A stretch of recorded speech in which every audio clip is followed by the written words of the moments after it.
Deuxième partie de Frontal, votre rendez-vous politique dans le numéro de ce jour est consacré au Mali où le président, le général Assimi Goïta, vient de dissoudre tous les partis politiques et toutes les associations politiques. Professeur David Assiba Johnson, vous posiez dans la première partie de notre émission, vous interrogiez sur le rôle positif des partis politiques actuellement, dans le contexte actuel. Oui, tout à fait. Mais M. Calais va vous répondre. Alors, si on avait laissé les partis politiques en place, on aurait eu un pluralisme de propositions. Vous voyez, on ne peut pas être le seul à tout décider pour une nation. Rien n'est dit au jour d'aujourd'hui que les militaires ont raison, que leur vision est la bonne pour le Mali. Il faut donner la possibilité aux partis politiques de faire des propositions. Et c'est l'une des missions fondamentales. Ils disent qu'on peut participer à la construction du Mali sans le biais des partis politiques. Tout à fait. Mais c'est ce que dit le pouvoir actuel. Oui, il dit on veut une refondation inclusive, on veut reconfigurer le champ politique malien, on veut une co-construction, mais sans le biais des partis politiques. Mais justement, à partir du moment où on dit co-construction, on ne peut pas faire fi des partis politiques. On ne peut plus écarter les partis politiques. Les partis politiques doivent participer à la reconstruction, à la refondation du Mali. C'est l'une de leurs missions principales. Ils ont cette mission en eux. C'est l'essence même des partis politiques. Participer au débat démocratique, faire des propositions, c'est nécessaire pour le Mali. Aujourd'hui, rien ne prouve que les décisions prises par les militaires sont les bonnes pour le Mali. Voyez, vous savez, professeur, c'est pas à vous que je vais apprendre que de la discussion jaillit la lumière. On est d'accord. Il faut nécessairement. Mais c'est plus un philosophe qui a dit ça qu'un juriste. Tiens, Belle. Oui, professeur, vous allez répondre. On va donner. Non, je voudrais poser. Je voudrais nourrir la discussion avec 3 éléments importants. Ça peut permettre de comprendre. Il y a trois points de friction. Premièrement, c'est pas la première fois que des militaires dirigent le Mali. Moussa Traoré était militaire. C'était un régime. ATT était militaire. C'est une transition. On a même connu la parenthèse Sanogo. Oui. Donc l'expérience des militaires, votre pays l'a déjà faite, l'expérience des militaires. Ça ne peut plus être présenté aujourd'hui comme la panacée qui crée un avenir particulier pour le Mali. C'est leur raisonnement. Mais les 3 éléments que j'évoque doivent être combinés pour comprendre ce dont nous sommes en train de parler. La durée de la transition. Parce qu'on ne sait pas jusqu'à quand les partis politiques seront dissous. Et monsieur Ba vient de nous indiquer que c'est la récupération politique des manifestations de soutien au Mali contre l'Algérie qui a suscité le maintien au pouvoir. Mais j'en sais rien, mais c'est lui qui le dit, il est malien. Donc, vous avez la question de la gestion par les militaires qui n'est pas une question nouvelle. On a la question de la durée de la transition qui n'est pas fixe maintenant. On ne sait pas quand est-ce que ça va finir. Et puis, 3e élément, la question des élections. On a fait un référendum. Si on a fait un référendum, on peut aussi faire une présidentielle. Absolument. Donc, j'en sais rien. Mais ces 3 éléments nourrissent la réflexion et la discussion pour comprendre la méfiance de vos compatriotes en face. C'est tout le sens de la divergence aujourd'hui au sein de l'écosystème politico-civilo-militaire du Mali. C'est vrai que ce n'est pas une première fois et les militaires sont autant aussi comptables de ce bilan de la gestion démocratique que les civils. C'est vrai. Mais malheureusement, nous sommes sous une phase encore exceptionnelle d'une transition longue. C'est la première fois que le Mali connaît une transition longue. C'est la première fois que le Mali connaît une transition en période de crise et de guerre interne et qui s'étend. C'est une première. C'est la première fois que le Mali inscrit sous une transition son destin dans une alliance des États du Sahel. Et ça, c'est nouveau, tout nouveau. Et ça change la donne. Si le Mali lit son destin au Burkina Faso, lit son destin au Niger, et essaie de s'inventer une nouvelle Afrique dans une situation de crise, dans un monde post-Covid et un monde conflictuel où toute la communauté internationale est intervenue pendant 9 ans au Mali sans résultat, sans pouvoir libérer Kidal, sans pacifier le pays, sans pouvoir permettre au Mali d'élire un nouveau président démocratique et que cette communauté internationale ait réparti, laissé le Mali à son sort. avec ses pays, ses voisins, il est de bon sens que tous les Maliens se mettent ensemble. Il est de bon sens qu'ils soient civils ou militaires, que l'État soit dirigé par qui que ce soit, que les Maliens se mettent ensemble pour passer ce cap-là, pour sortir de cette instance-là. Ensuite, envisager. Surtout qu'on parle de refondation. On parle de refondation, mais d'accord, les partis politiques sont libres de ne pas être d'accord avec cette refondation, avec les zonières sous l'angle, la vision de la transition. Mais ça fait l'objet d'un débat. Il faut venir dire cette contradiction, venir soutenir cette contradiction, venir alimenter le débat politique par rapport à cette contradiction et non se mettre au banc et à l'antithèse ou à attaquer l'État par ça. C'est là où je ne suis pas d'accord avec eux. Voilà toute la divergence. Et voilà là où on ne peut pas se comprendre. On ne converge pas dans le même sens. Il y a de la pertinence dans ce qu'il dit. Non, pas du tout. Non, pas du tout. Il a une analyse incrédule de la situation. Une analyse incrédule. Je m'explique. Il dit qu'il faut faire le bilan de la gestion démocratique, le bilan de 30 dernières années de la démocratie. Tout à fait. Pourquoi les démocrates n'ont pas tout réussi ? Parce qu'ils ont aussi été interrompus par des militaires. Je pense au coup d'État bête et idiot de Amadou Aya Sanogo en 2012. À la suite de ce coup d'État, nous avons perdu en 3 jours 3 régions du Mali. Est-ce que c'est la faute des politiques? Non, c'est la faute des militaires. Amadou Aya Sanogo était militaire. Maintenant, il explique aussi que la communauté internationale a abandonné le Mali à son sort. Mais ce n'est pas vrai. La communauté internationale a été chassée par le Mali, par les militaires, par des gens qui ont fait le coup d'État. Parce qu'on a estimé, effectivement, que les résultats escomptés n'étaient pas là. Certes, la communauté internationale n'a pas été efficace sur la question sécuritaire, sur la lutte contre le terrorisme. On est unanime sur cette question. Mais aujourd'hui, ça fait 5 ans que l'armée malienne, le régime d'Assimi Goïta... Vous pensez qu'il n'y a pas d'amélioration? Enfin, ça dépend de l'angle sur lequel on se place. Sur la question sécuritaire, il y a eu des efforts. Des efforts ont été consentis sur la question sécuritaire. Des résultats ont été enregistrés, notamment la prise de Kidal. Mais les attaques sont là encore et qui ne sont pas que sporadiques, qui sont d'ailleurs récurrentes, perpétuelles, je dirais même continuelles. Voyez-vous, aujourd'hui, je peux dire en toute objectivité que si les séparatistes ont été vaincus, les terroristes résistent encore. C'est une longue lutte. C'est une longue lutte. Mais on peut comprendre quand même. Alors, il y a 2 éléments importants dans ce qu'a dit Etienne Bell, mon confrère Etienne Bell et Gimbara. On dit attends nouveau, idéaux nouveau. Je veux dire, le contexte est différent quand même. Le contexte est différent, je suis totalement d'accord. Mais le problème, c'est que même si le contexte est différent, est-ce que la méthode déployée par cette transition est justifiée? C'est toute la question. Moi, je pense que ce qu'on aurait dû faire, c'était de confier simplement le pouvoir aux hommes politiques qui, par définition, doivent gérer le pays. Mais là, vous êtes dans la contradiction. Non, pas du tout. Je m'explique. Pourquoi on doit donner le pouvoir aux hommes politiques? Parce que c'est l'une de leurs missions. Aujourd'hui, qu'est-ce qui se passe au Mali? Des militaires se partagent le pouvoir. Assimi Goïta à la tête du Mali, général Amadou, enfin je ne connais même pas son nom, le Premier ministre actuel, Abdoulaye Maïga, à la primature, un autre général à la tête du CNT, des généraux sont partout. Des généraux sont partout. Monsieur Calais, j'ai expliqué, j'ai énuméré 3 points. D'accord. Tout à l'heure à vos compatriotes, enfin, à vos co-débatteurs pour nourrir le débat. Vous l'avez vu. Oui. Mais en même temps, il faut aussi reconnaître que pour que le Mali... si vous mettez là le Mali à un civil, il ne sait pas ce que c'est que la lutte militaire contre le terrorisme, un civil aurait pu libérer Kidal? Je vous explique pourquoi. Non, moi je demande juste, est-ce que civil au pouvoir à Bamako aurait pu libérer Kidal? Un civil... Est-ce qu'il comprend même la problématique sécuritaire? Un civil comprend beaucoup mieux la problématique sécuritaire qu'un militaire. Je dis n'importe quoi alors. Qu'un militaire, beaucoup mieux. Je m'explique. La mission du militaire... Vous savez, quand on regarde même la constitution du Mali, il est dit clairement que les militaires se mettent à la disposition des politiques. Oui.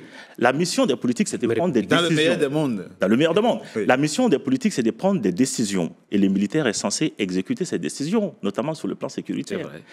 Dans une configuration démocratique, s'il vous plaît, c'est pas forcément unique. S'il vous plaît, non, mais soyez sérieux quand même. Je vous explique. Je vous explique. Non, vous donnez votre point de vue. Vous donnez votre point de vue, vous nous expliquez m'expliquez pas. Je vous donne mon point de vue parce que vous m'interrompez. Donc, du coup, vous me laissez aller au bout de mes idées. Finissez, professeur va répondre. Donc, du coup, moi, ce que je veux expliquer, c'est que ce n'est pas parce qu'on est civil qu'on ignore totalement les questions sécuritaires.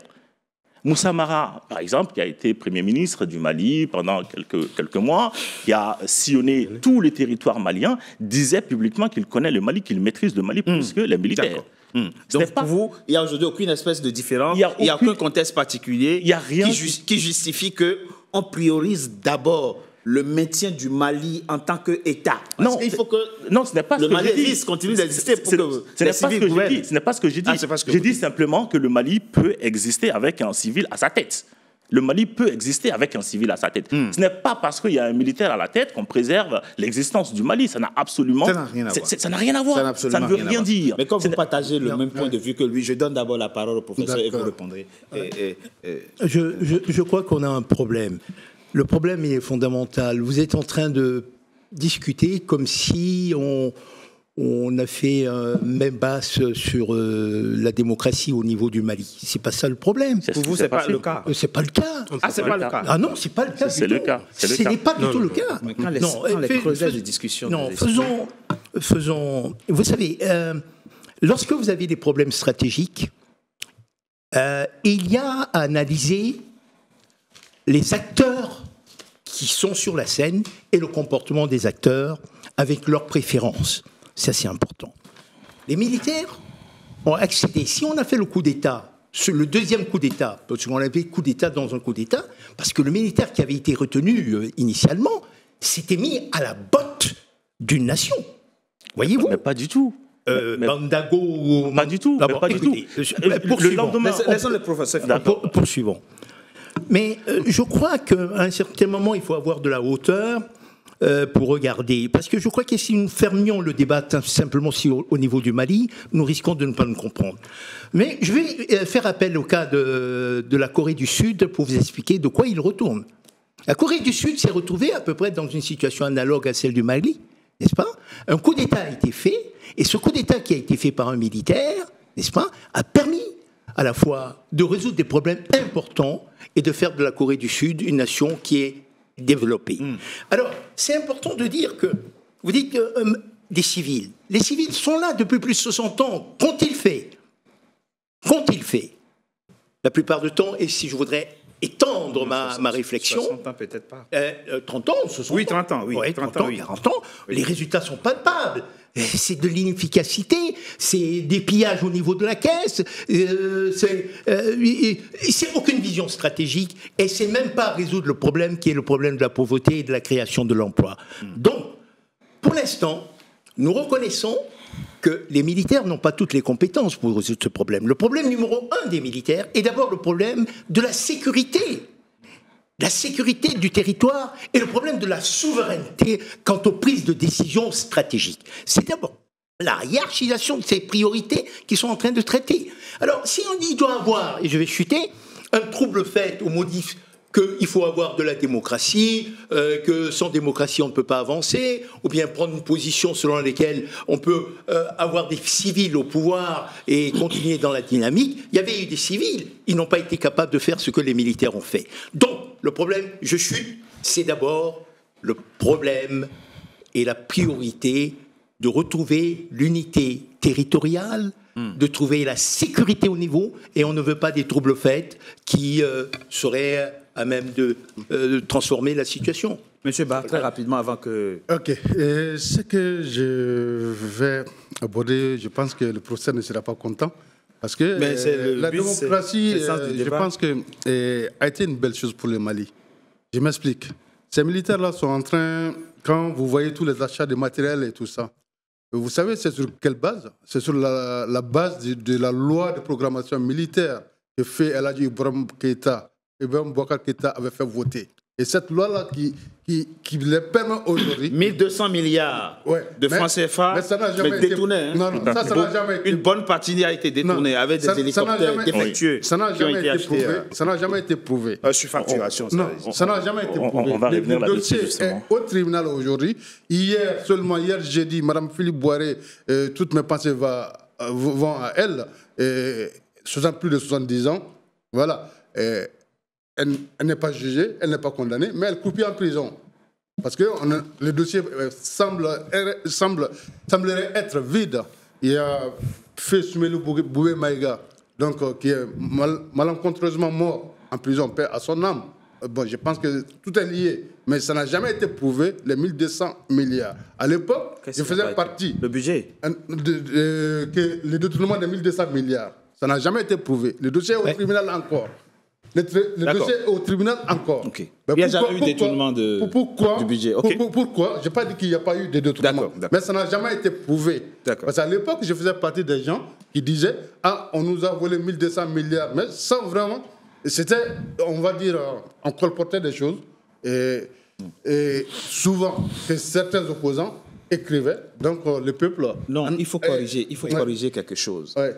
C'est le budget global du financement de la loi programmatique militaire qui était de 1200 milliards. Ouais, on ne dit pas qu'on a détourné 1200 milliards, mais il y a eu beaucoup de... Écoutez, journaliste, j'étais à Bamako, j'ai discuté avec un général malien qui m'a dit... On a acheté de vieux hélicoptères qui sont totalement défectueux, on a juste badigeonné avec de nouvelles peintures. Et moi, j'ai dit, mes hommes ne rentrent pas dans... Le général me disait ça, moi, j'ai dit, ça là, mes hommes ne vont pas voler avec ça. Parce que je sais que ce sont de vieux trucs qu'ils sont allés ramasser. Les hélicoptères ont été achetés en France. Ici et là, qu'ils ont réfectionné. Donc, du détournement a été réel dans ce dossier-là. Après, avant de répondre au professeur, j'aimerais quand même rectifier quelque chose. Allez-y. On parle de détournement de fonds, du budget alloué à la programmation militaire et autres.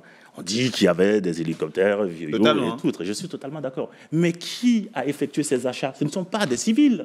Ce sont des militaires qui étaient chargés d'aller acheter des équipements militaires. Donc, s'il y a eu des détournements, qui est responsable? Ce sont ces militaires qui sont partis faire ces achats. Ce ne sont pas des civils. Ce ne sont pas des hommes politiques qui font l'achat des équipements militaires. Donc, du coup, ça n'a absolument aucun sens. On n'a pas le droit d'accuser. Mais c'était sous le magistère d'un civil. C'était sous le magistère d'un civil. Je suis totalement d'accord, mais les vrais responsables, ce sont ces militaires qui ont effectué ces achats et non les hommes politiques. Maintenant, je reviens, s'il vous plaît. Maintenant, je reviens au professeur parce qu'il a dit des choses graves. Erronées, des choses qui n'ont absolument pas de sens. Il a justifié le deuxième coup d'État par le fait que Bandao était à la solde d'une puissance étrangère. Mais le lendemain du deuxième coup d'État, Assimi Goïta lui-même a donné les raisons à la télévision nationale. Il a dit « Nous avons fait ce coup d'État parce que Bandao a pris la décision d'exclure certains de mes compagnons. Et en excluant ces compagnons, il y aura un bain de sang. Donc du coup, ce n'était pas parce que... Laissez-moi finir. Il a dit, les Maliens sont là, ils peuvent témoigner, ils l'ont tous entendu à la télé. Donc la vraie raison de ce deuxième coup d'État, c'est le fait que certains acolytes, certains compagnons d'Assimi Goïta ont été exclus par Bandao. Je pense notamment au ministre de l'armement, comment il s'appelle, le général à la tête, Sadio Camara. L'exclusion, la vraie raison du deuxième coup d'État, c'est l'exclusion de Sadio Camara du gouvernement Bandao. Donc avant que vous ne répondiez, je propose qu'on marque une coup de pause. On se retrouve dans quelques secondes et vous aurez le... Je vais prendre juste une seconde pour le répondre. S'il vous plaît. Vous n'êtes pas au courant de la... J'ai vu, on a tout vu à la télé, tout le monde a entendu. On marque une coup de pause. S'il vous plaît. On se retrouve dans quelques instants. On se retrouve. C'était l'explication officiellement donnée par Assimi. S'il vous plaît, on se retrouve dans quelques instants pour la troisième et dernière partie de notre émission. D'accord.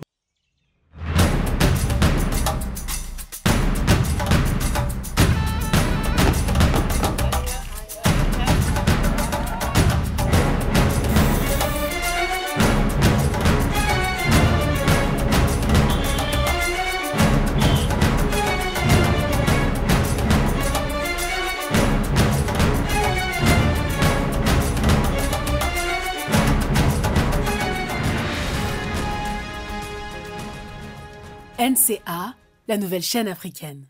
NCA, the new African channel.